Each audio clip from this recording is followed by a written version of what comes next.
My worst case scenario, the C word, the scary C word, but not COVID. The other big scary, what I'm calling like the OG of scary words, cancer. It was a word I couldn't say out loud for a while, but even now it's hard to say it. Gosh, I practiced this earlier and I didn't cry, sorry. So yeah, cancer, the word I couldn't say out loud for a long time, without crying. So yeah, December 2019, I went in for a routine mammogram and came out with a cancer diagnosis. I remember just like sitting in my car and like, just kind of silence and shock and my ears kind of echoing like, this isn't happening. Like, no, fuck, no, why, no. I'm pretty sure if you polled like my group of friends, I would have been pretty low on the list of people who you would expect to have cancer. Not that like anybody ever expects it, but like I was always really healthy. I ate well, I played sports, I hiked, I biked, I did martial arts, I taught yoga. But that didn't really matter. So then December was just kind of a rush whirlwind of appointments and medical terms and decisions and information overload. And just before I knew it, New Year's Eve, I'm in the hospital getting a port put in. And for anybody who's not familiar, a port is kind of like an electrical socket for chemo drugs.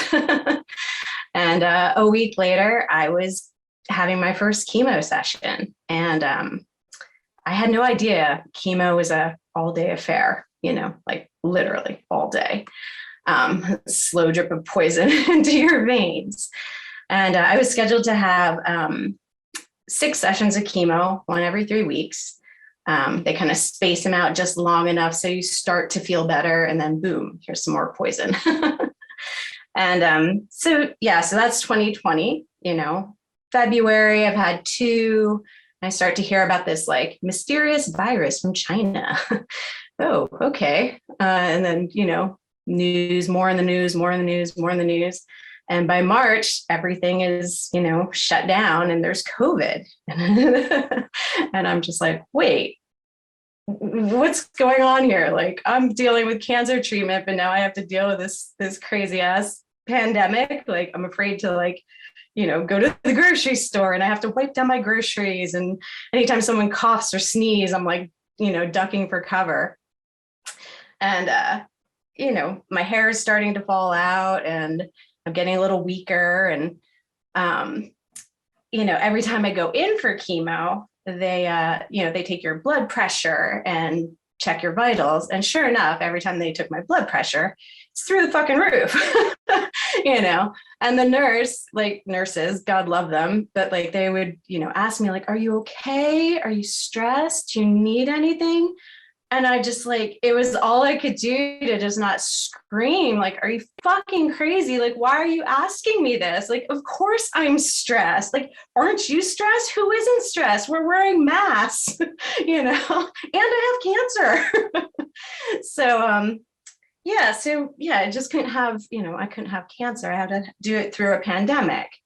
But I kind of got used to it. I was like, all right, just relax. But then April 2020, September 2020, I had to go in for surgeries and I just couldn't help but like feel like remember this is before there was vaccines. I couldn't help but feel like I was just, walking into a burning building, like cancer's not going to kill you, but this pandemic might.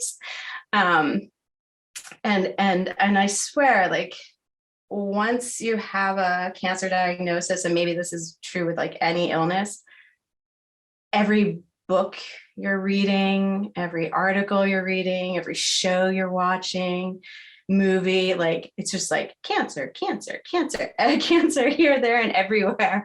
It's like when you buy a new car, you start seeing that make and model everywhere. I remember before my diagnosis, I had started watching Afterlife, which is a beautiful show. And this isn't a spoiler alert. It's premised on his wife dying of cancer. And I'm sitting there watching it one night and my husband comes downstairs and I'm just bawling. And he's like, are you sure you want to watch this right now? I'm like, it's cool. It's okay. I'm fine. Yeah. So, but now fast forward to February 2022. Yeah, 6 chemo sessions, 3 surgeries, 30 sessions of radiation, a bunch more infusions. My hair's grown back. And yeah, I'm getting ready for my 1-year post-treatment session or post-treatment appointment.